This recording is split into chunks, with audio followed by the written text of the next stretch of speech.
My 20 male's mom has 6 different kids, all from different fathers. I'm the oldest and I live with my dad. Due to the legal system being flawed over here, she got full custody even though my dad was clearly a better fit. So I lived with my mom until I was 18 and finally moved in with my dad. She was on baby number 4 by the time I left home, and my oldest sibling was 7. I'm living with my dad and life is great. He got married to a lovely woman and my brother, 28 male, is awesome. I have a new sister-in-law, 31 female, nephew 8 male, and my longtime girlfriend, 19, also lives with us. My dad was able to start a little company when he met my now stepmom and pretty much hit gold. My mom was never happy about the fact that I moved out, mostly because without me she doesn't have free childcare. I also feel like she's jealous. She called me up yesterday. To spare details, she started talking about how she and my siblings miss me, and I owe it to her to move back and help her. I don't know why, but I snapped. You have an open door policy between your legs, and as a result, you keep having different kids from different fathers. I lived with you because the legal system was forcing me to, and you didn't treat me like a son. You treated me like your free baby caretaker. Now you expect me to give up this blessed fortunate life just to go and live in a shitty moldy apartment and take care of 5 kids while you go out and keep getting effed by strangers, raw. Goodbye, Jane. Fake name. I don't know what came over me. That was the first time I had ever spoken to her or anybody like that. I told the family. They weren't exactly thrilled about it, but they weren't mad at me. The general consensus was that it was my right to live wherever I want, and it's my right to tell my mom how I feel. But I'm basically kicking somebody while they're already down, and I could have chosen much nicer words to decline my mom. Am I the a-hole? Edit. I took a 1-hour power nap due to the fact that I've been up for 2 days. I came back to see that this absolutely blew up. I appreciate the feedback. The commentary has some people saying that I'm not the a-hole, I'm an a-hole, and that everyone sucks here. The consensus of all the comments is that yes, my words were very harsh and that makes me an ass, but I am a justified ass. A friend of mine who is also on Reddit was able to recognize who wrote this post based on my writing style and the context of the situation. We had a long talk, and I had a long talk with my girlfriend and family. I'm going no contact with my mother. I feel very sorry for my younger siblings. They shouldn't have to suffer in this world just because their fathers are deadbeats and their mother is making very questionable and plain wrong choices in life, but they are not my responsibility. Edit 2. It seems as though some people in the comments are pissy because I was slang shaming, and people in DMs are ready to tear my head off. A woman is free to have as much sex as she wants. My mother is a grown adult, and even though I phrased it this way, I'm not shaming her for having a lot of sex. I'm shaming her because the amount of sex she has keeps resulting in children that she does not take any responsibility for and falls on me. I have no problem with you having a lot of sex, but when all the sex you have resulted in me having to give up my teenage years to act as a father to kids that aren't even mine, that's when I have a big problem. Yes, you could have phrased your rejection a bit better, OP, but I totally understand why you lashed out and said what you said. Your mom was wrong for how she treated you and parentified you.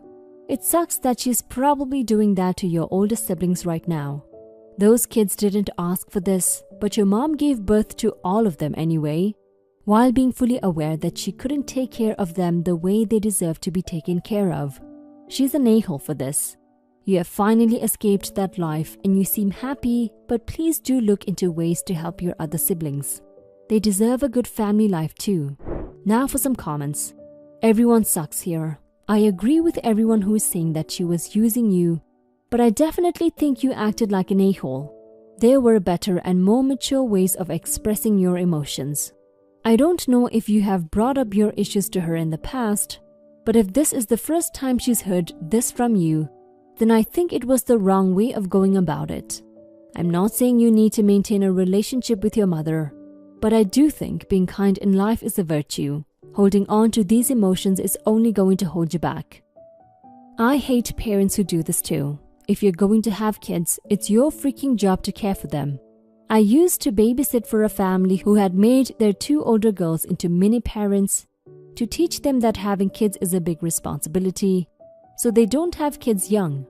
These 7 and 11-year-old girls were responsible for literally all of the care involved for their 2 toddler sisters. It was really sad to see how they had no childhood, and I couldn't work with them anymore. OP, I'm sure your mother is leaving your siblings alone with whoever is the next oldest. The mention of mold in the apartment implies there is a neglectful environment in other ways too. You should call CPS. Not the a-hole. Reality bites sometimes. Look, your mom doesn't seem to understand how much damage she was doing to you. She can only see how her life has changed. You missed out on so many things because you were babysitting your younger siblings. You were a kid and not the parent. Your mom needs to get her act together and go after the assaulted fathers for assistance. If she doesn't know who fathers are, she can get aid. It's your time to blossom. Figure out what you want to do with your life. It sounds like your dad and stepmom will help. Go no contact with your mom because she's a toxic leech.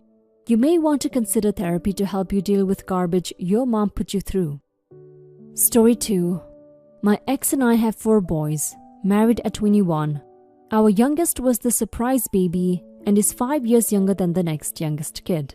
He has always tried to compete with his older brothers who excelled in sports and school, but couldn't because he was smaller and had a learning disability, so he has a bit of an inferior complex, I think. He was the hardest to raise. When he was 16, his mom and I fell in love with other people and divorced. She and I are friends and we see each other often. There are no hard feelings. Our son had no plans after high school except to pursue his art. My ex and I agreed to allow him to take a gap year and he could stay at either of our houses. But then it's either working or college.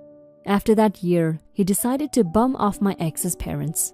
He was completely estranged from us during that year. We suspected he was getting into drugs and convinced them to kick him out.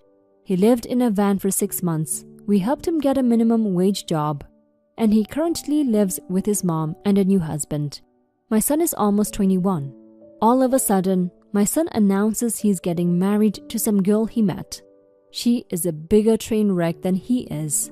I asked if she was pregnant, and my son said no, but they want to have kids. My other 3 sons married and started families early, but they were prepared and mature enough. They also support their own families. My son is not ready for this move. My ex is allowing them both to live with her mainly because my son's girlfriend has no family and nowhere to go. She doesn't support their getting married but won't stop it. My son and this girl cannot afford a wedding, so they asked to have one on my beach properties. I refused and I am public enemy number 1. For the first time in years, I am fighting with my ex over it. She thinks we should just let him crash on their own so he doesn't blame anyone but himself. Our other sons think this whole thing is a joke. Edit. Everyone, including my son, is aware that he has an issue with alcohol. Because of this, his mom doesn't allow alcohol in her house. When my son talked about his wedding plans, he wanted to have tons of alcohol. This shows how immature he is. And of course, they want to do the whole wedding registry, cash only, even though they don't pay rent at his mom's place.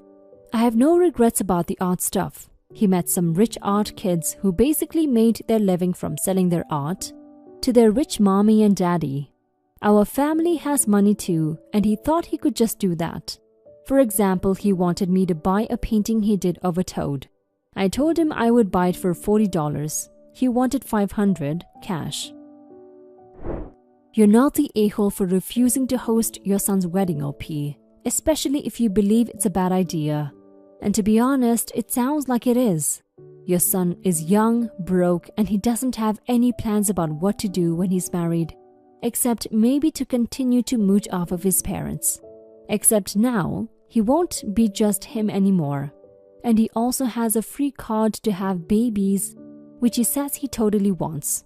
Yeah, you sound a bit disappointed when talking about your son, and you seem proud of the other ones. which can be seen as favoritism. But honestly, you're not obligated to pay for anything. If your son wants a wedding, he should try being able to afford it first. Now for some comments. Gonna go with the unpopular, not the a-hole on this one. Sounds like you and your ex did your best to help your son without being taken advantage of. Just because you're a parent doesn't mean you need to martyr yourself for a child that's been making poor choices. You don't have to host a wedding you don't approve of, but you should probably go to it to show that you love your son. Not the a-hole. It's incredibly hard to watch someone you love making huge mistakes, and it's really tempting to cave into loved ones' demands. But if you're sure this is a disaster waiting to happen, it's not the loving thing to do to support it, especially considering your son's age. However, you have to accept that this will damage that relationship further, if that's possible, and every one of these wedges makes it harder to reconcile in the future. Now wait a damned minute. There is supporting someone and then there is supporting someone. OP's son is 21, not 16. He got to live off his folks and take a gap year with the understanding that it's then college or work. He wanted to work on his art. Albeit a noble pursuit, has anyone considered that, quite obviously, his art isn't good enough to support him? He then ran to his grandparents to live off of them. He wants a wedding he can't afford. And then what? He and his now wife can continue living off of mommy? OP, you're not the a-hole for expecting your son to be a functioning adult. Story 3. Today was our Thanksgiving dinner, and I come from a pretty secular family. My family, my wife, daughter, myself, were hosting it for our family of some 25 people. My sister has a son, my nephew, who is 14. I mentioned we come from a secular family because none of us really practice it or go to church. But we do say prayers before meals and we'll do baptism, communions, confirmations, etc. It's kind of what every Italian family does. Do I believe in God? Not really, but I'll still say prayers. My nephew is at that stage where he's beginning to question religion, which I think is great. It's perfectly normal to be skeptical and question authority. If anything, it lets him learn more about his culture and other cultures and become a more well-rounded human because of it. Today, my daughter was about to say prayers before our meal when my nephew gave an exasperated which I took as cue as maybe he wanted to say prayer. So I asked if he would do it and he made some big sarcastic speech about how God isn't real, blah blah blah. I considered this disrespectful because a prayer means nothing but tradition. The least he could do is pretend to partake in it, give it at least the tiniest modicum of effort. Not only that, but some of our family who does take our faith a little more seriously than others could be offended. I told him, my 14-year-old nephew, he can either say a proper prayer or he will not eat. He hemmed and hawed for a good 3 or 4 minutes before finally giving in and saying at least a respectable prayer. My sister pulled me aside later that night and said I went overboard, but otherwise agreed with my sentiment. Even if we have no faith at all and it was just a little pre-meal speech of thankfulness, the least he could do was give a tiny shit and be a good person and do it. But he chose to be an a-hole about it. Was I the a-hole or was I in the right? Now for some comments. You're the a-hole. No one has to say a prayer if they don't want to. And it's not even your kid, so you overstepped. In my opinion, the correct teaching moment would have been to tell him that he doesn't need to pray, but please be courteous as the rest of the family does. Everyone sucks here. Nephew shouldn't have gone that way about it. It's still important to respect other people's beliefs even if they are not shared by you. On the other hand, you shouldn't have forced him to say a prayer. It's more of a gray area for me. On one hand, you're teaching him to at least respect the tradition even if you don't practice it, but also he's not your kid, and it's not exactly your responsibility. You're the a-hole, and don't lump all us Italians together and use our culture to justify your shitty behavior. We value tradition for sure, but we value family more. Even though my family believes in religious freedom and expression, our tables get heated sometimes. But we never sacrifice family for tradition. You violated that by exerting your authority for the sake of nothing but your pride and ego. You had a teachable moment where you could have related to the kid, but instead you taught him that at his family table he's a burden and will be punished unless he falls in line. Shame on you.